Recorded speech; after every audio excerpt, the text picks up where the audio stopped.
Bueno, miren, empezamos este diciembre a hacer una lectura. Yo creo que Podemos es un partido muy gramsciano. ¿Por qué? Aunque sé que aquí a veces han utilizado de una manera muy conservadora a Gramsci. Allí no. Gramsci es un pensador revolucionario que nos ayuda mucho. Nos ayuda mucho porque creemos que en el siglo XXI nos van a ayudar mucho los pensadores heterodoxos, ¿no? Hemos entendido que hay que volver a leer a Marx, pero no hay que leer a Marx como si fuera un catecismo. Ludovico Silva, un filósofo venezolano espectacular, muy libre, borracho, ya murió por borracho, tenía una reflexión que siempre me ha gustado mucho repetir. Decía que si los loros fueran marxistas, serían marxistas ortodoxos, ¿no? Hay una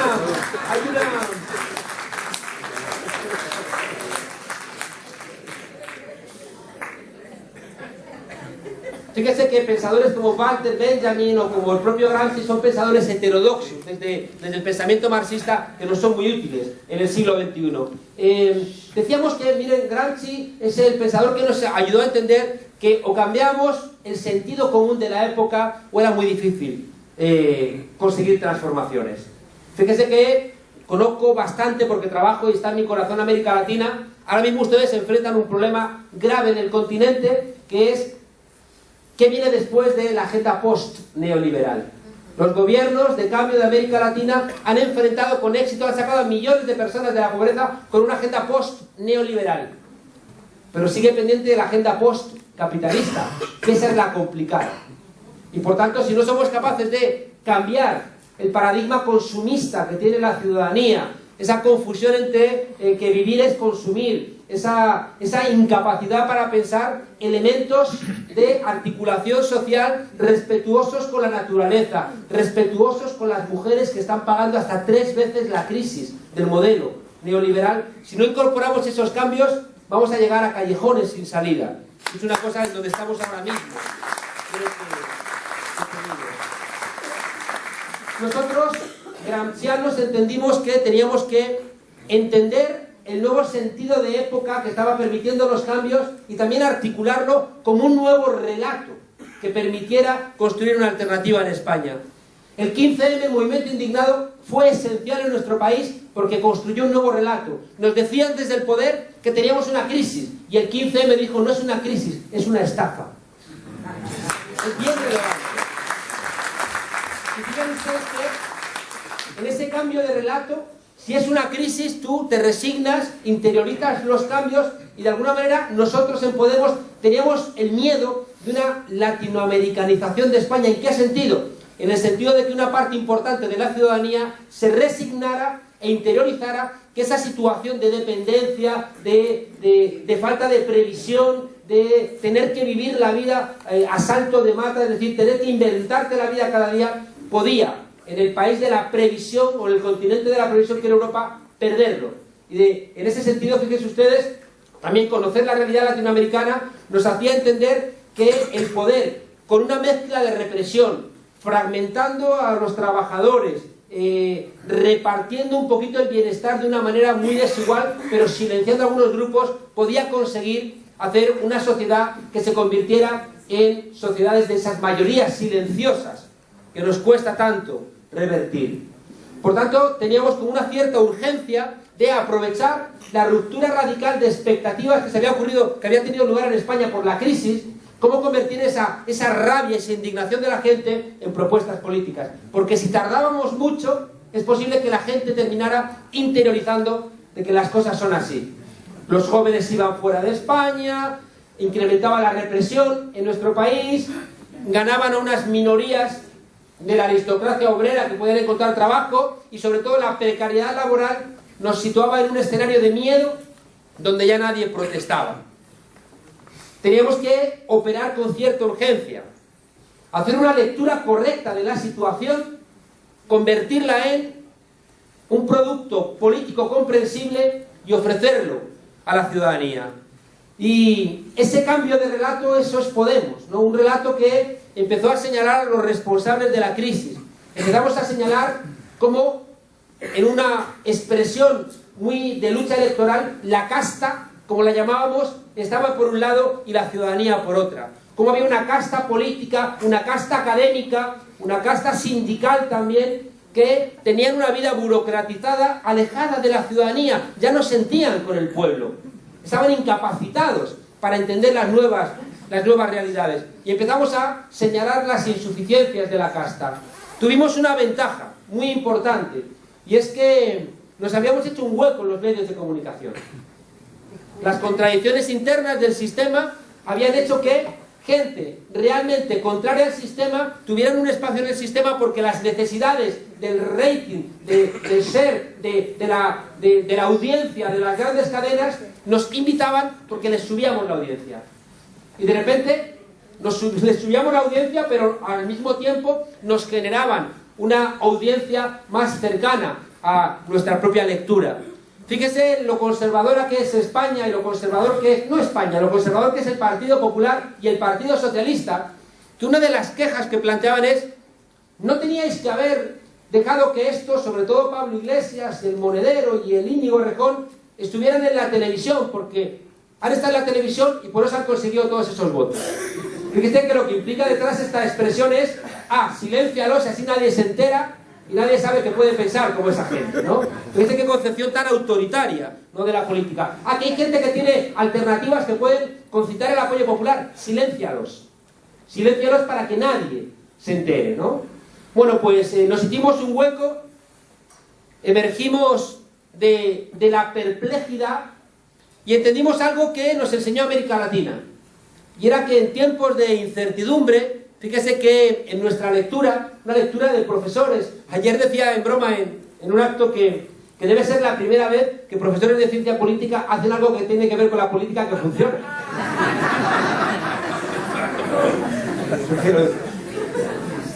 Los profesores de ciencia política, cada vez que se meten en algo, la joden. Y es, ahora que no nos oye casi nadie, le pasa mucho al trotskismo, ¿no? Dices, coño, ¿qué análisis más bueno? Y luego cuando tomas la decisión, la jodes, ¿no? No. Bueno, decía que en nuestra lectura, a la gente le gusta que nos metamos con los trotskistas. Todo nos parece. Sí, ¿no? En España contamos un chiste que les pone de los nervios. Tenemos muchos amigos trotskistas, troscos, ¿no? Y hay un chiste que les pone de los nervios, que es decir, ¿en qué se parece un trotskista a una drag queen? ¿No? A una drag queen. ¿Sabes sí, travestis esos que van así? Travestis, sí. ¿En qué se parece un trotskista a una drag queen? Es que los dos se mueren por las plataformas, ¿no?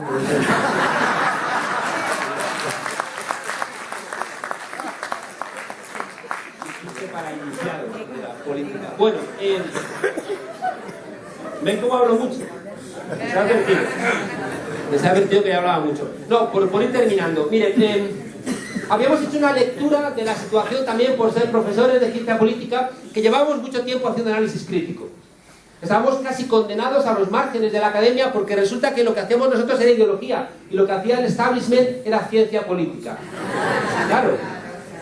Yo recuerdo una discusión con un profesor que, ¿por qué imbécil? ¿No? Porque imbécil es inbáculo, que no tienes báculo, que no tienes sostén. Un imbécil. Entonces me decía, tú no puedes explicar el 15M porque has participado de él. Yo le decía, pero tú trabajas sobre el sistema político español y votas. ¿Cómo eres tan obtuso de no entender que es lo mismo? O sea, porque tú votas y crees que eso es lo normal votar, no te das cuenta de que tú también estás formando parte, igual que yo, del 15M. Por eso no lo entendían. Es decir, que lo que forma parte de la corriente principal está tan normalizado en sus cabezas que no lo ven. Y por tanto creen que es lo normal. Y cuando tú de repente haces una mirada oblicua sobre esa realidad normal, creen que lo tuyo es ideología, ¿no? Fíjense que eso también es lo que está detrás de que no nos vieron. No nos veían, ¿no? Porque nos despreciaban, decían que éramos ideológicos, los periódicos no daban cuenta de nosotros. Y claro, y de pronto cuando emergimos están asustados. Y dicen, ¿y estos de dónde han salido? ¿No? Pues estábamos ahí. Lo que pasa es que no nos veíais. Miren, en nuestro análisis fue muy relevante entender todo lo que tiene que ver con la crisis, que no es una crisis solamente económica. La crisis es integral. La crisis es ecológica, que a veces por culpa de la crisis económica nos olvidamos de la crisis ecológica y medio planeta Tierra que ya es inhabitable, inutilizable, porque lo hemos devastado. Está desertizado, contaminado, lleno de plomo, de cianuro, medio planeta Tierra. Y a veces parece que no somos conscientes de la gravedad de lo que eso implica. Bueno, mundo de cambio, de crisis económica, de crisis alimentaria, de crisis ecológica, de crisis migratoria, de crisis de valores. En mitad de toda esa crisis, de toda esa incertidumbre, aprendimos de América Latina que la única manera de reducir incertidumbre en un... Pero paramos. ¿Qué hago? 5 minutos. Ah, vale. 5 minutos, si cada uno ya los 25 minutos, la verdad tenemos algunos que otros temitas. La única... Claro, pero tenemos para hablar, ¿no?, de la parte que corresponde a la crisis de estafa y la parte que corresponde de los problemas de acumulación propios de los sistemas capitalistas. Entonces ya nos llevaría a otro lado, ¿no? Es decir, que la crisis, hay una parte que es real, ¿no? Porque, fíjese, no tiene lugar solamente en España, sino tiene lugar en otros lugares de Europa, ¿no? Y es también la corrupción propia del sistema financiero. ¿Quién les voy a contar a ustedes, ¿no? Que no sepan del asunto. Por cierto, les digo que es la primera vez, yo creo, que más allá de cuestiones futbolísticas, que Argentina hoy está a la cabeza de las luchas emancipatorias en el mundo. En el mundo.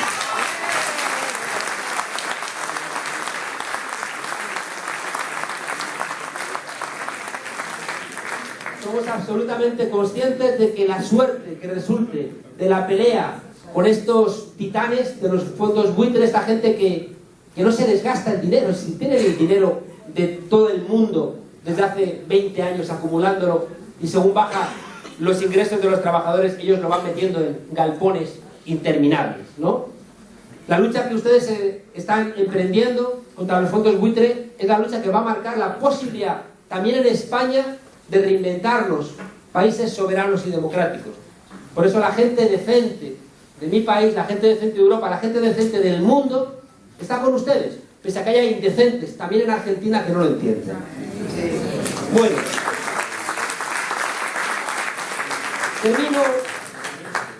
Hicimos, fíjense ustedes, les decía, en un momento de incertidumbre, de repente vino la crisis económica en España y las clases medias se proletarizaron de pronto. Y entonces empezó una reflexión: ¿qué ha pasado? Si yo he hecho los deberes, si he hecho todo lo que me han mandado. Y de repente los sinvergüenzas dijeron: es que habéis vivido por encima de vuestras posibilidades. Y la gente dijo: pero no he vivido por encima de mis posibilidades. He vivido en torno a lo que me producían mis ingresos, las deudas que iba pagando porque tenía trabajo. Yo no he vivido por encima de mis posibilidades. Y yo decía: sí, y por tanto tienes ahora que pagar un precio alto. Entendimos de América Latina, les decía, que para rebajar la incertidumbre de muchos cambios en la familia, cambios en el mundo del trabajo, cambios en las ideologías, cambios en los estados nacionales, cambios en demasiados ámbitos, una de las tareas centrales es rebajar la incertidumbre. Fíjese que nos incorporamos como ciudadanos desde finales del siglo XIX siendo trabajadores. A lo largo del siglo XX nos incorporamos como ciudadanos siendo consumidores. Y ahora la oferta que nos hace el modelo es que nos incorporemos no a través del trabajo ni a través del consumo, sino a través del deseo del consumo. Por tanto, fíjense ustedes las dificultades para luchar contra el deseo de la gente. Por eso es tan importante entender que las mayorías silenciosas son rehenes de un trabajo precario que les asusta, de un mundo mercantilizado donde todos somos mercancías y comemos o nos comen, de un mundo, curiosamente, pese a Internet, muy desconectado, y que por tanto somos sujetos del miedo, y el miedo es el caldo de cultivo de la derecha. Y por tanto, fíjense ustedes, aprendimos de América Latina que hacía falta algo para rebajar la incertidumbre. Y ahí aparecía algo que pues, no nos ha solido gustar en la izquierda europea, que es el papel de los liderazgos. Ahí entendimos, yo llevo años expresando una cosa que lo hago para fastidiar. No digo que desde hace muchos años decía que en España la única solución en Europa era un leninismo amable, ¿no? Entonces la expresión leninismo amable es como un Robespierre simpático, una cosa así como... No.